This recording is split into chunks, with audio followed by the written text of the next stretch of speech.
Hi everyone, good morning. তো চলে এসেছি আরও একটা নতুন ব্লগ নিয়ে। কেমন আছো সবাই? আশা করি তোমরা ভালো আছো। আমরাও কিন্তু খুব ভালো আছি। তো সকাল থেকে এতটাই তাড়াহুড়োতে ছিলাম যে রাস্তায় এসে ভিডিওটা শুরু করলাম।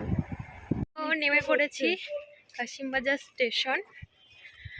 তো এখান থেকে এখন যাব হচ্ছে মামা বাড়ি, তারপরে রাতের বেলায় যাব হচ্ছে বাবার বাড়ি। এইদিকে এই ম্যাডাম সানগ্লাস পরে নিয়েছে, আর এত তাড়াহুড়ো করে বাড়ি থেকে বেরিয়েছি যে আমি আমারটা নিতেই ভুলে গিয়েছি।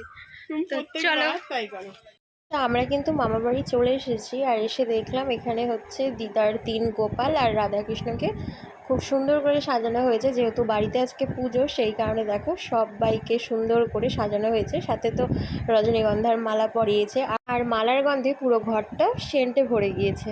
তো আজকে মামা বাড়িতে ছিল মনসা পুজো। তো আমরা আসার কিছুক্ষণ আগেই কিন্তু পুজো শুরু হয়ে গিয়েছে। তো দেখো এখন পুজো হচ্ছে।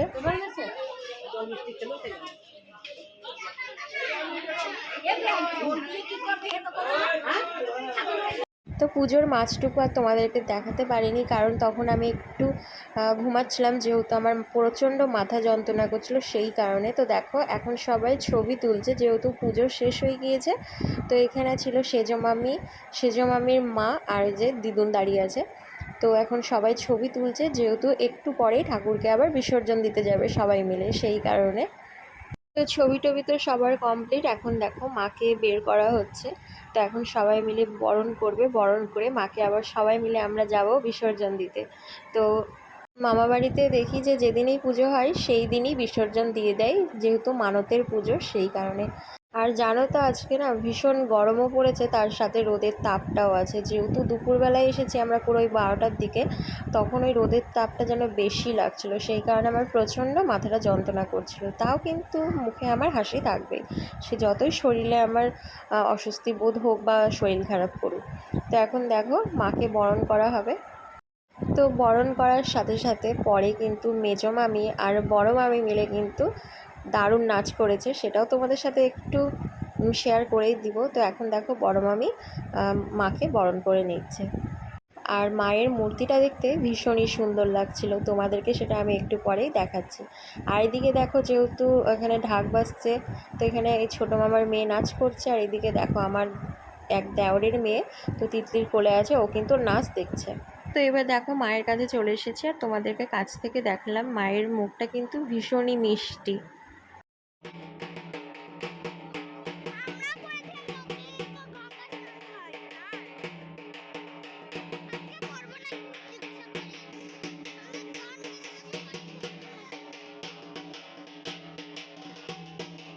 আর 4 মামি মিলে সিঁদুর খেললো, আর এখন সবাইকে কিন্তু সিঁদুর পরিয়ে দিচ্ছে।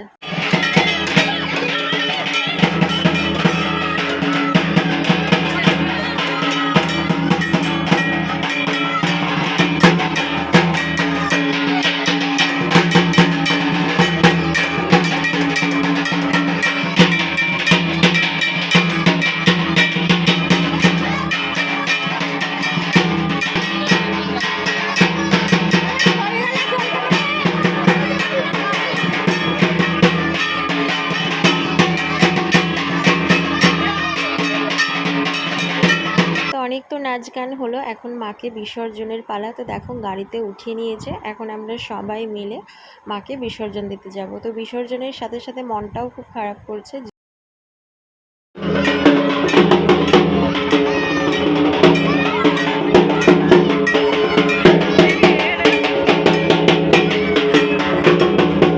পুজো বলো বা কোনো অনুষ্ঠান বলো, সেটা অপেক্ষা করে থাকাটা বেশ ভালো, কিন্তু এক নিমিষে চলে যাওয়াটা ভীষণই কষ্টের। দেখতে দেখতে কিন্তু চলে আসে দিনগুলো, আবার যখন চলে যায় এক নিমিষে চলে যায়।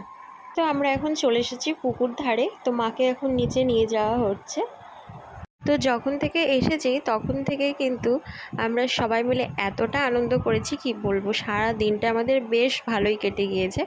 তো এখানে দেখো মাকে এখন 7 পাক ঘোরানো হচ্ছে। যেহেতু গেলবার আসতে পারেনি, সেই কারণে দেখো এইবার এসে আমি কিন্তু দ্বিগুণ আনন্দ করে নিয়েছি।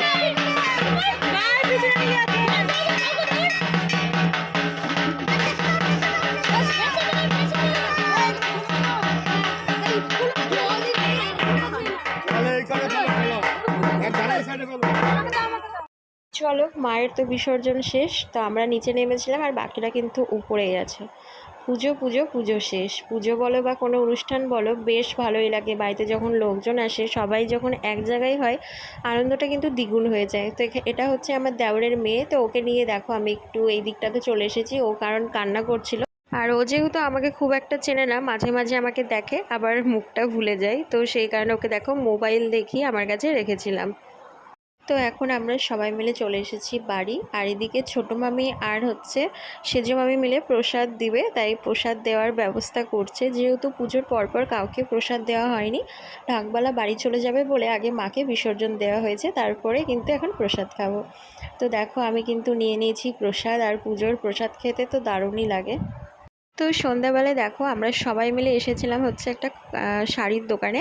তো আমার এক যা হচ্ছে শাড়ি নেবে বলে, তো তাই আমরা সবাই মিলে এসেছিলাম আর দেখছিলাম এইদিকে। আর এই পাশটাতে ছিল আমার এক ননদের মেয়ে।